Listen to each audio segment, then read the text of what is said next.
अंतरराष्ट्रीय व्यापार।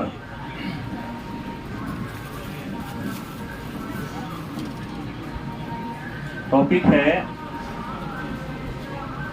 अंतरराष्ट्रीय व्यापार। अंतरराष्ट्रीय व्यापार क्या है, इसके प्रकार कितने हैं और अंतरराष्ट्रीय व्यापार के आधार क्या है, इन सारे टॉपिक को हम लोगों ने चर्चा किया पिछले क्लास में। आज हम लोग जानेंगे पहला प्रश्न, अंतरराष्ट्रीय व्यापार के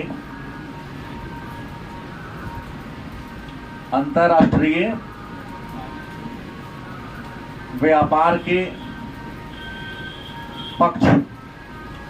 तो मैं बताऊं आपको कि अंतरराष्ट्रीय व्यापार के 3 पक्ष हैं। कितने पक्ष हैं? पहला है विश्व व्यापार का परिमाण। विश्व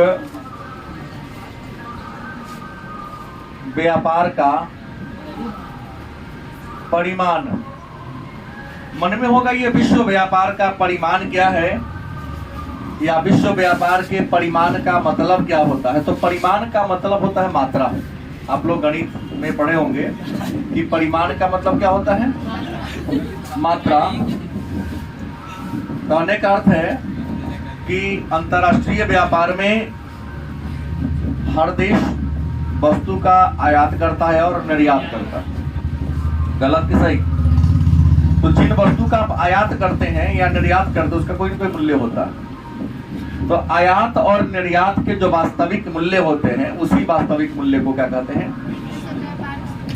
विश्व व्यापार का।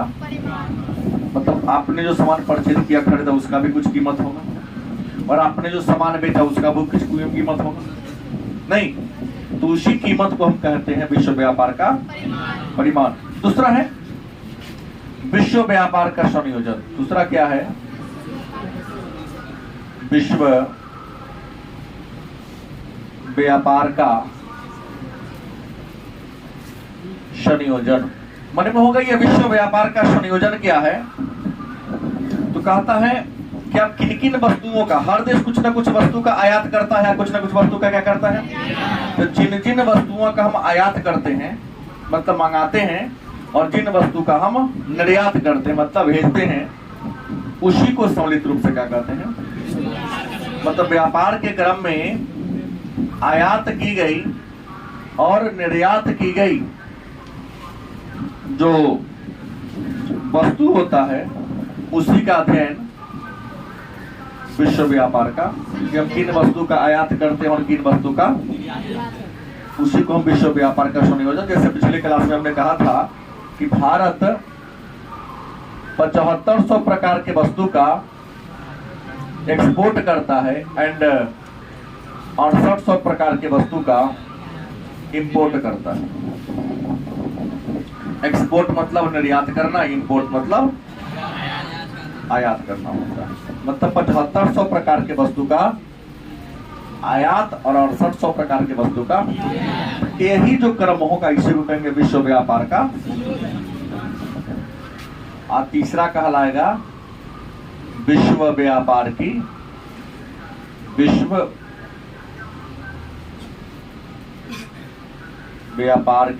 दिशा। कि व्यापार की दिशा क्या होगी, कि आपका व्यापार किस क्षेत्र में जा रहा है। जैसे वस्तुनिष्ठ में भी मैं देख पा रहा हूं कि आप सबकी पोजीशन अच्छी नहीं है, ये तो फिक्स है, क्योंकि बच्चे इतने हैं और इतने बच्चे में पूरा मैंने देखा तो यह पाया कि 250 सुपर नंबर लाने वाले बच्चों की संख्या कम है। 300 में बहुत कम है। पर समय नहीं बच पा रहा था। कल के बाद समय ही समय लगभग है। काम ब्रेक होगा तो मेरे पास तो कोई ये एक्टिविटी रहेगी नहीं, ऐसे हर जगह दिमाग लगाना पड़ता था। तो मैंने सही बोला ना कि आप लोग भी ठीक किए हैं। 250 या उससे अधिक अंक पाने वाले बच्चों की संख्या बहुत कम है। हमको लगता है पूरी क्लास में 50 नहीं पूरेगा। सुमन कुमार ये तो टेस्ट के नाम पर भागता है। पकड़ के लाया क्या, छुट्टा कमा के लाया क्या, टेस्ट दो। यो सत्य बात है ना? सही है। सबसे बड़ी बात है सब टेस्ट देता ही नहीं। तो बहुत सारे बच्चे टेस्ट छोड़िए तो उससे मतलब क्या है, लेकिन जो अगर देता है खराब पोजीशन में, तो विश्व आपकी दिशा क्या है? पिछले 9 महीना से पढ़ते आ रहे हैं, 10 महीना से, तो दिशा तीन को ना होगा। जैसे आपकी 3 दिशा, या तो पॉजिटिव होगी या निगेटिव होगी या एवरेज होगा, संतुलन में होगा। तो ऐसे ही विश्व व्यापार की दिशा कितने हैं? 3 हैं। एक अनुकूल, क्या? दूसरा प्रतिकूल, और तीसरा क्या होगा? संतुलन। अब कहोगे अनुकूल व्यापार क्या? नहीं, जैसे आप मेरे यहाँ पढ़ने आए, समान सी बात, पढ़ाई की बात करते हैं, हम आपको 1 घंटा के लिए करते हैं, लेकिन 1 घंटा क्लास नहीं, 45 मिनट का क्लास होता है। सरकार का ये अपना ये है कि 45 मिनट का आपका ब्रेन एक्सेप्ट करेगा, उसके बाद होगा बाउंस करेगा ऊपर से। तो अगर हमने जो 45 मिनट पढ़ाया तो आपके लिए क्या होगा? नहीं, 25 मिनट पढ़ाया तो आपके लिए हानिकारक, मेरे लिए लाभदायक, क्योंकि हम तो बचा लेते हैं अपना ना। व्यापार के क्रम में होता है कि आप आयात करेंगे किसी देश से, क्या करेंगे? अंतरराष्ट्रीय व्यापार में 3 बात होगा, आयात होगा एंड निर्यात होगा। आयात होगा, क्या होगा? निर्यात होगा। आयात होगा और क्या होगा? तो आयात और निर्यात बराबर हुआ। मैंने 1,000 रुपया आपको हम दिए, आपसे बेचे उतना रुपया का आपसे हम खरीद लिए, तो क्या हो गया? No loss. क्या कहलाएगा? जब आयात और निर्यात आपस में क्या हो, या सीधी सी बात है, आपने जितना रुपया किसी काम में खर्च किया उतना के बराबर आपको संतोष मिल गया। क्या? प्रतिकूल माने घाटे का हो गया, आपने आयात किया ज्यादा, निर्यात कर दिया, मंगा लिए क्या? ज्यादा, तो तुमसे बेसी पैसा लेगा ना। और निर्यात किए कम, तुमको पैसा क्या होगा? क्या होगा? प्रतिकूल व्यापार, ऋणात्मक व्यापार या घाटे का व्यापार। वही कहता है निर्यात किए ज्यादा, आयात किए। इस चिन्ह का मतलब बुझते हैं ना, जेने मुंह खोले वो ज्यादा, ना बुझते हैं? बुझते हैं? चलिए होशियार है। अनुकूल व्यापार क्या है? तो आयात कम किए, निर्यात क्या किए, तो आपको फायदा होगा ना। इसको लाभ का व्यापार, अनुकूल व्यापार या धनात्मक व्यापार। आयात कर लिए क्या? निर्यात कर दिए। आयात ज्यादा करेंगे, सामान ज्यादा खरीदेंगे तो पैसा बेसी कितना पड़ेगा ना, तो पॉकेट में का पैसा क्या होगा? घटेगा ना। असंतुलन में आयात और निर्यात आपस में क्या हो। फिर अंतरराष्ट्रीय व्यापार के प्रकार कितने हैं, ये बात को हम लोगों ने पढ़ा था कि नहीं पढ़ा था? अब एक प्रश्न आता है, मुक्त व्यापार क्या है? मुक्त व्यापार क्या है? अंग्रेजी में लेसेज फेयर क्या है? तो मुक्त व्यापार का परिभाषा कहता है जब वैसी स्थिति जिसमें आयात और निर्यात पर सरकार किसी भी प्रकार का प्रतिबंध नहीं लगाता। मुक्त व्यापार वैसी स्थिति है जिसमें किसी वस्तु के आयात पर और किसी वस्तु के सरकार प्रतिबंध क्या कहलाता है। और हमने कहा था मुक्त व्यापार के जनक कौन है? आदम स्मिथ, अंग्रेजी में इसी को एडम स्मिथ। अतः मुक्त व्यापार को एक और नाम है व्यापार उदारी। उदार हो गया भाई, तुमको जितना मन है आयात करो या गलत कि सही। तो फिर एक और प्रश्न आता है, पूछा गया सारा प्रश्न है, व्यापार अवरोध। अच्छा, अवरोध का मतलब क्या होता है? रुकावट। अवरोध का मतलब क्या होता है? तो व्यापार अवरोध क्या है? तो सरकार आयात और निर्यात की मात्रा फिक्स कर दे। कभी कभी ऐसा कंडीशन आता है कि सरकार किसी वस्तु के आयात और निर्यात का मात्रा क्या कर देता है? फिक्स कर देता है, सीमा तय कर देता है, कोटा कर दे, इतना ही तुमको भेजना है। जब सरकार आयात और निर्यात का सीमा तय कर दे, फिक्स कर दे, तो उसे क्या कहेंगे? क्या कहेंगे? एक और सुनेंगे, डंप करना क्या है?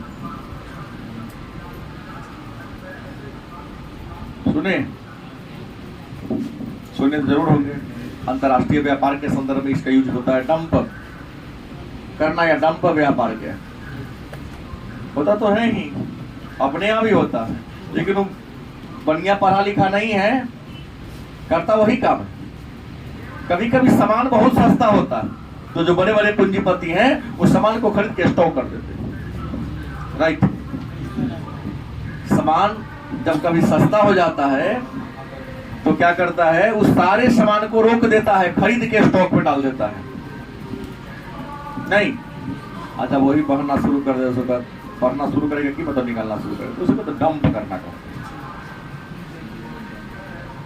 यह भी एक प्रकार का चोर बाजारी का, काला बाजारी का ही रूप है, नहीं है? कि आपने कीमत कम था, स्टॉक कर दिया कि है ये नहीं, डिमांड मार्केट न बढ़ेगी, निकालिएगा, पैसा ज्यादा वसूलिएगा, इसी को कहते हैं डंप। अब सवाल है, इन सारी बातों को जान लिए तो ये व्यापार पर नियंत्रण करने वाली संस्था कौन है? शायद आप लोगों को मैं पढ़ाया हूं, WTO, हिंदी में विश्व व्यापार संगठन। ये जो अंतरराष्ट्रीय व्यापार है, इस अंतरराष्ट्रीय व्यापार पर नियंत्रण करने वाली, व्यापारिक देशों के बीच तालमेल बैठाने वाली, आपसी मतभेद या विवाद को दूर करने वाली एक अंतरराष्ट्रीय व्यापारिक संगठन है जिसका नाम है विश्व व्यापार। उम्मीद है पॉलिटिकल साइंस में भी आप लोगों ने इसके बारे में पढ़ा है। हमने कहा था ज्योग्राफी में भी मिलेगा, नहीं? और विश्व व्यापार संगठन, मैंने कहा इसका पूर्व नाम था GATT, 1948 में स्थापना हुई थी। इसी का नाम 1 जनवरी 1995 को क्या कर दिया गया? WTO। इसका मुख्यालय कहाँ है? जिनेवा में इसका मुख्यालय है, और विश्व के 164 देश इसका सदस्य है। जिनेवा के कोई अंतर? स्विट्जरलैंड का एक राजधानी है या कौन शहर है क्या? 2 अंक का प्रश्न आ सकता है कि विश्व व्यापार संगठन एक अंतरराष्ट्रीय व्यापारिक संगठन है। इसकी स्थापना 1 जनवरी 1995 ईस्वी को की गई। पुराना नाम गैट था, जो 1948 में आया था। नहीं, विश्व के 164 देश इसका क्या है? मेंबर है। गलत कि सही? सदस्य देशों के लिए व्यापार के हेतु वार्ता के लिए मंच तैयार करना, आपसी मतभेद को दूर करना, व्यापार में संतुलन बनाए रखना, इसका मेन वर्क है। 2 वर्ष पर इसकी क्या होती है? वहां तो पूरा चर्चा मैं किया हूं। एक आता है तो प्रादेशिक व्यापार संगठन। प्रादेशिक व्यापार, देखिए संसार में अनेक व्यापारिक देश हैं, वे सभी देश व्यापार करने के लिए कुछ अपना ग्रुप बना लिए हैं। क्या कर लिए हैं? ग्रुप बना लिए हैं। तो व्यापार करने वाले देशों ने अपना जो संगठन बना लिया है, जो ग्रुप बना लिया है, उसी ग्रुप को कहते हैं प्रादेशिक व्यापार।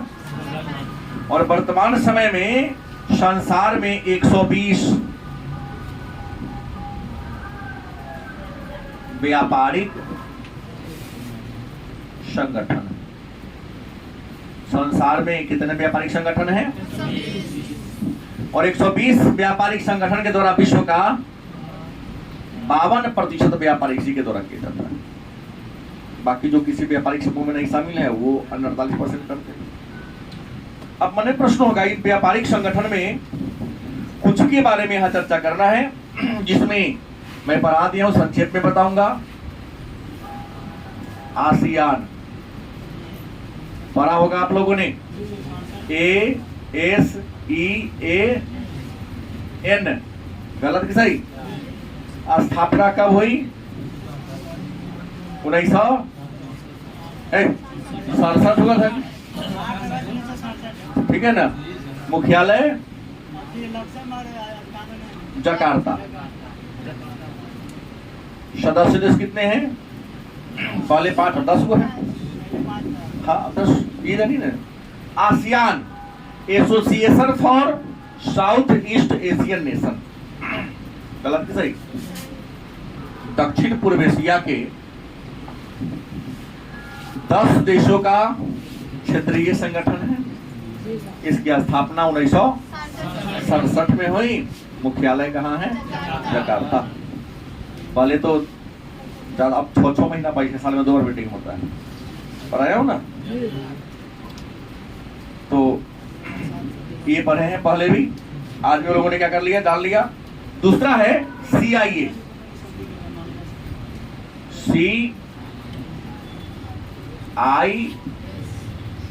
सॉरी यस, ये पढ़ा हूं। CI, एक बात याद मैं किया हूँ, 1991 ईस्वी में सोवियत संघ का विघटन हुआ था, गलत कि सही? सोवियत संघ का विघटन कब हुआ? कितने खंडों में? वेरी गुड, कितने खंडों में? 15 खंडों में इसका विघटन हुआ था, याद होगा। तो उस समय जो सबसे बड़ा बना देश नाम था रूस, और रूस के राष्ट्रपति कौन बने? बोरिस एल्त्सिन। कौन बने? बोरिस एल्त्सिन ने उन 15 देश का एक मीटिंग बुलाने का प्रयास किया, लेकिन 15 शामिल, 12 को शामिल हुआ, 3 को शामिल, कौन शामिल नहीं था? 3 को बाल्टिक देश, बाल्टिक राज्य शामिल, एस्टोनिया, लिथुआनिया और लाटविया। तो 1991 ईस्वी में रूस के राष्ट्रपति बोरिस एल्त्सिन ने सोवियत संघ से अलग हुए 12 देशों को मिलाकर स्वतंत्र राज्यों के एक राष्ट्रकुल का निर्माण किया। उसी स्वतंत्र राष्ट्रों के राष्ट्रकुल को हम CI, Commonwealth independence states, Commonwealth independence state, मतलब सोवियत संघ से अलग हुए 12 देशों को मिलाकर रूस के राष्ट्रपति बोरिस एल्त्सिन ने 1991 ईस्वी में एक स्वतंत्र राज्यों के राष्ट्रकुल का निर्माण किया था। उसी को संक्षेप में क्या कहते हैं?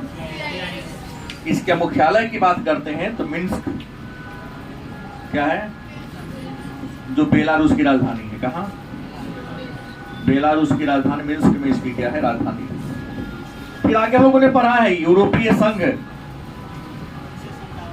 पढ़ाऊं कि नहीं पढ़ाऊं?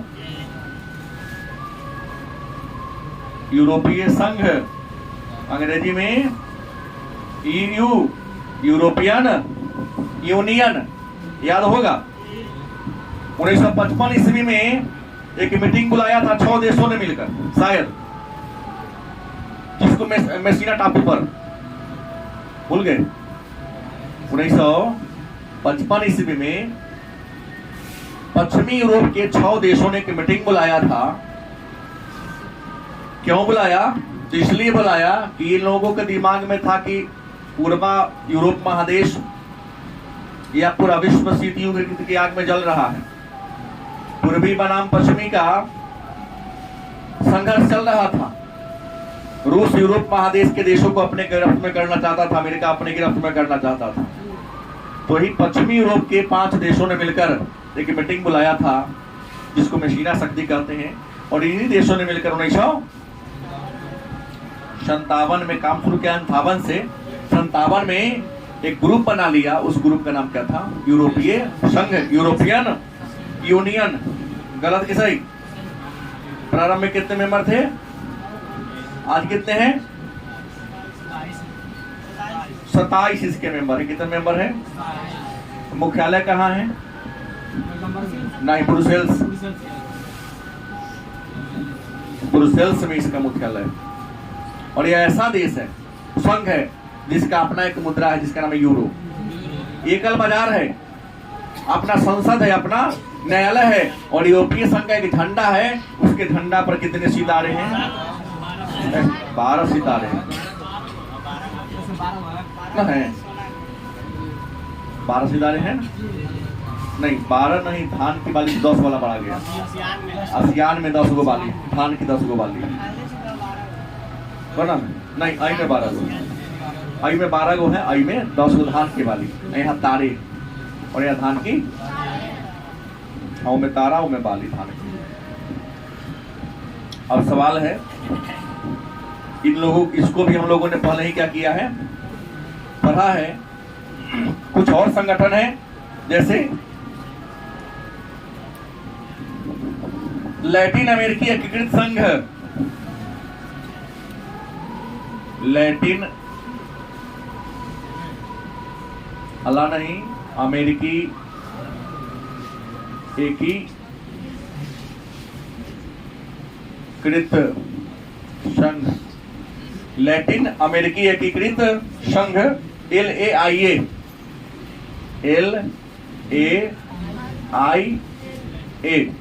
लैटिन अमेरिकी एकीकृत संघ। इसकी स्थापना 1960 में की गई थी। कब की गई थी? और इसका मुख्यालय मोंटेवेडियो में है। मोंटेवेडियो क्या है? तो लैटिन अमेरिका मतलब दक्षिणी अमेरिका। महादेश कितने हैं? 7। महादेश कितने हैं? उसमें एक महादेश दक्षिणी अमेरिका है कि नहीं? दक्षिणी अमेरिका को हम लैटिन अमेरिका के नाम से भी। तो दक्षिण अमेरिका के 10 देशों ने, कितने? 10 देशों ने मिलकर परस्पर व्यापार के विकास के लिए 1960 ईस्वी में एक प्रादेशिक व्यापारिक संगठन की स्थापना के नाम पर लैटिन अमेरिकी एकीकृत व्यापार संघ। कोई दिक्कत? इसके बाद एक और संगठन है, उत्तरी अमेरिकी मुक्त व्यापार संघ। उत्तरी अमेरिकी मुक्त व्यापार संघ। इसका शॉर्ट नाम क्या होगा? नाफ्टा होगा क्या? NAFTA। नाफ्टा, नॉर्थ माने उत्तरी, ए फॉर अमेरिकी, एफ फॉर फ्री माने मुक्त, टी फॉर ट्रेड, ट्रेड माने व्यापार, ए फॉर एसोसिएशन।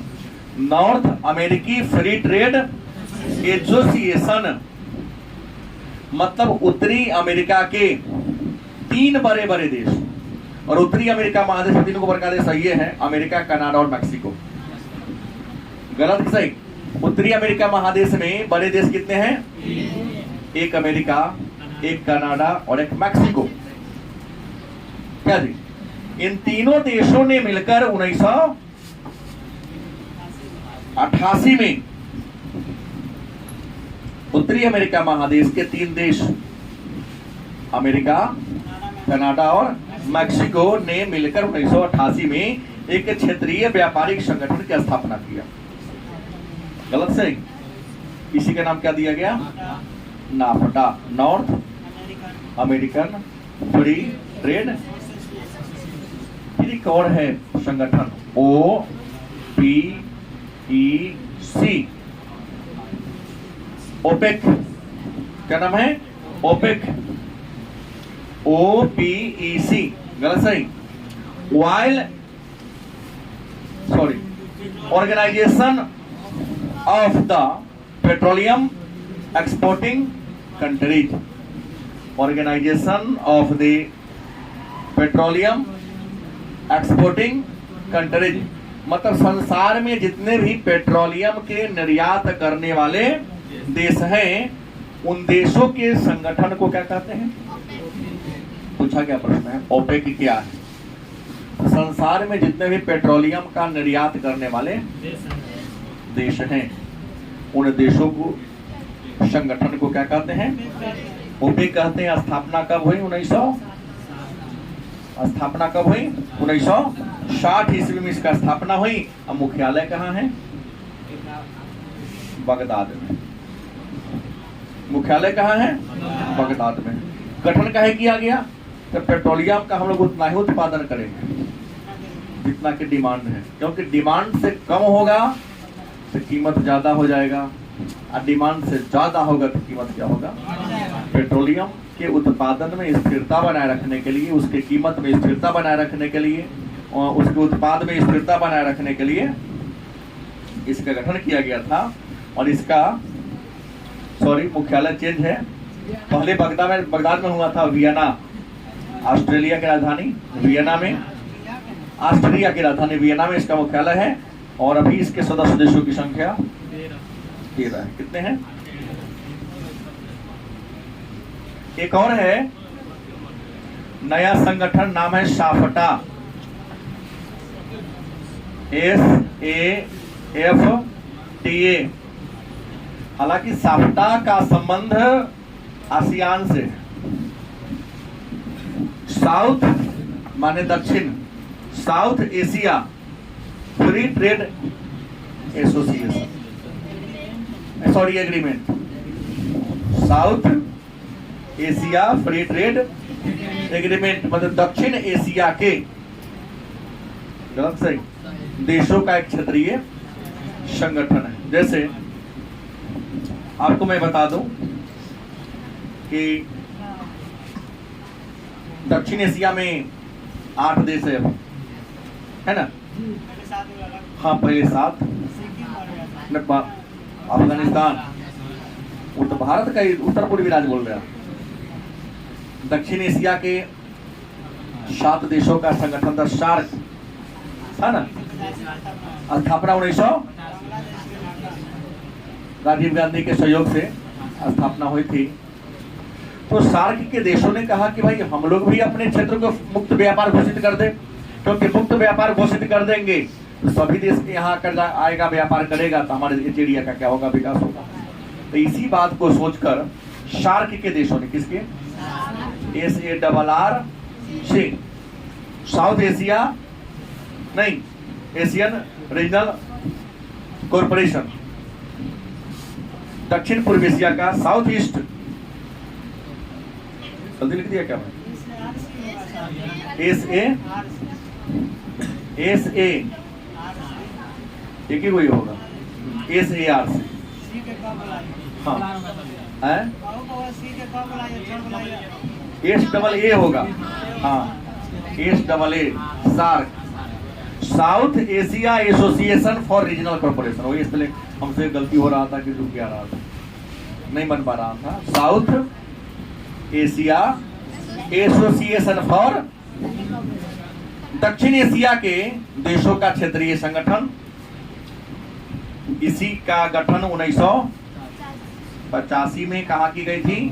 ढाका में। और इसी को 2006 में मुक्त व्यापार क्षेत्र घोषित कर दिया गया। क्या जी? पॉलिटिकल में हर समय पूछता है कि साफ्टा का गठन कब, मैंने काम करना कब से शुरू किया, या साफ्टा समझौता कब हुआ? 2006 में हुआ।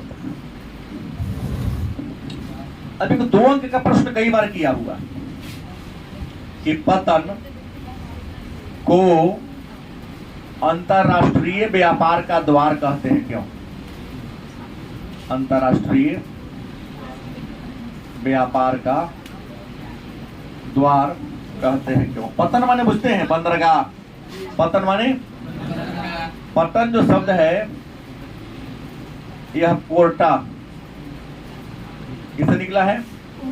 पोर्टा से निकला है। पोर्टा का मतलब क्या होता है? द्वार या गेट। बंदरगाह कहाँ बनते हैं? किसी नदी के किनारे या किसी, गलत सही, अपने देश का सामान यदि किसी दूसरे देश में आपको भेजना है, आपको पता ही है कि विश्व का 90% व्यापार जलमार्ग से होता है। गलत सही, विश्व का 90% व्यापार किस मार्ग से होता है? तो अगर भारत का व्यापारी या भारत का सामान अगर अमेरिका जाना हो तो जहाज से जाएगा, और जहाज अमेरिका का सामान इंडिया में आएगा वो कथी से आएगा? नहीं, तो जहाज आके ठहरेगा कहाँ? बंदरगाह पर, और जहाज यहाँ का जाएगा तो वहां भी कहाँ ठहरेगा?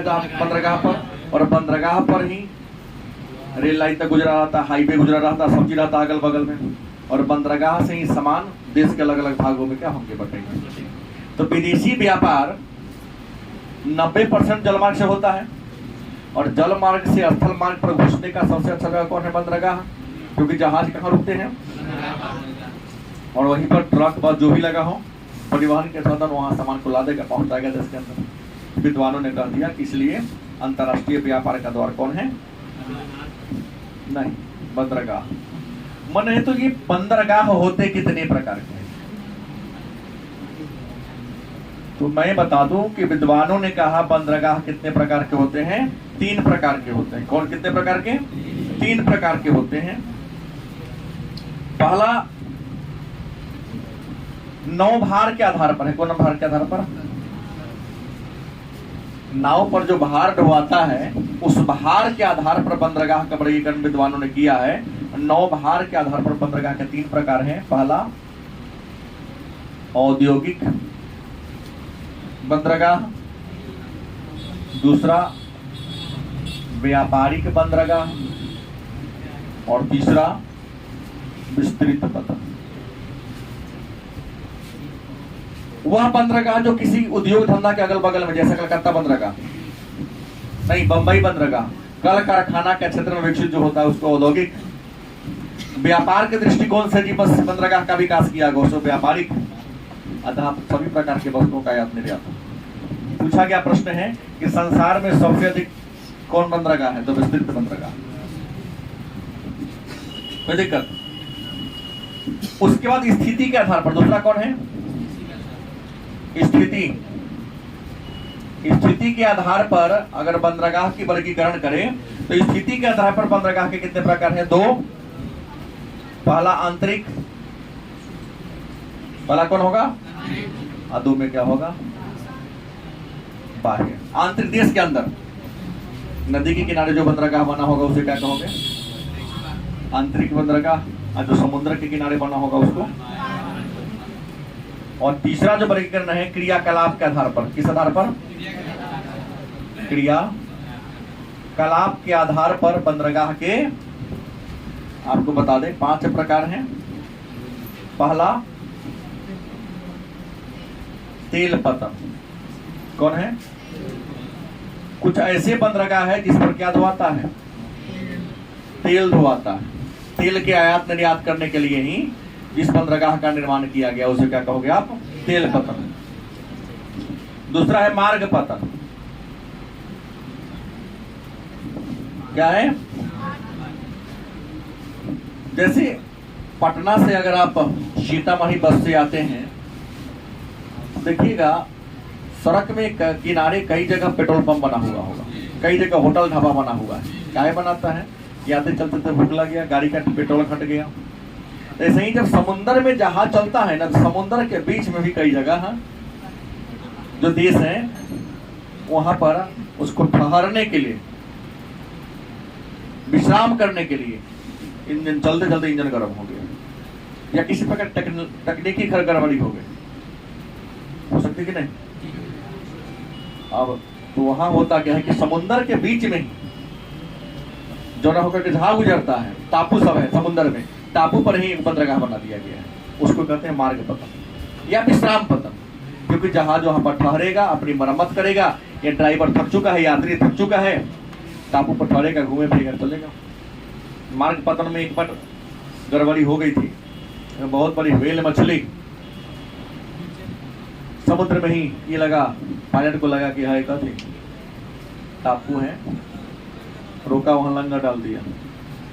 कुछ यात्री उतर के अपन सर वही करना शुरू कर दिए, धीरे धंसना, अभी पैर ही लगा धंसना शुरू किया, इंजन बंद नहीं किया था तो परेशानी हो जाती। उसे लगा कि क्या है, देखते था मछली, ऐसे मछली है, छोटा था किनारा में, बड़का जहाज नहीं होता, छोटा वाला नहीं होता वो वाला।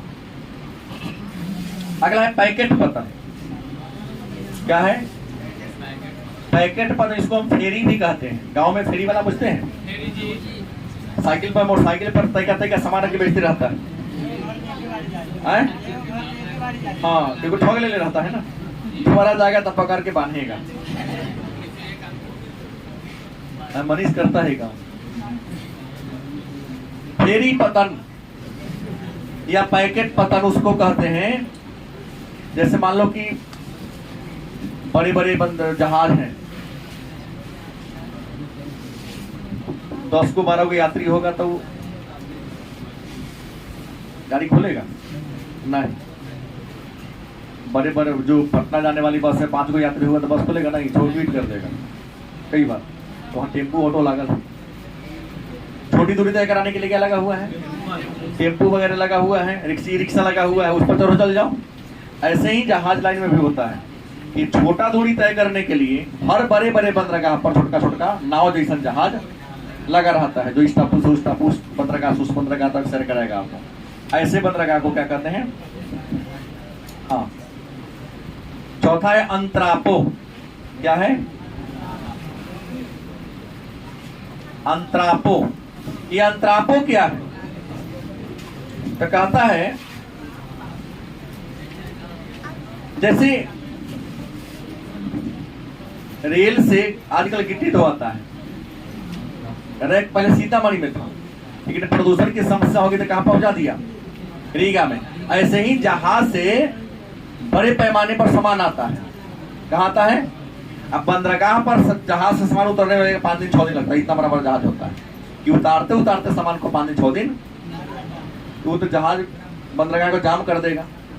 तो बड़े बंदरगाह के बगल में ही जहाज पर जो सामान आया है उसको उतारने के लिए वो बना दिया गया है, रैक पॉइंट कौन उसको, ताकि मेन बंदरगाह जाम।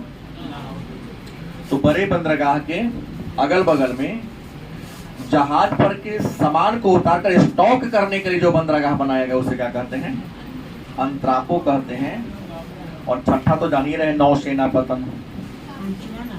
सॉरी, नौसेना पतन 5वां पतन है। कहता है सेना के, आर्मी के जहाज को परिचालन करने के लिए जो बंदरगाह बने हैं उसे क्या कहेंगे हम? नौसेना पतन।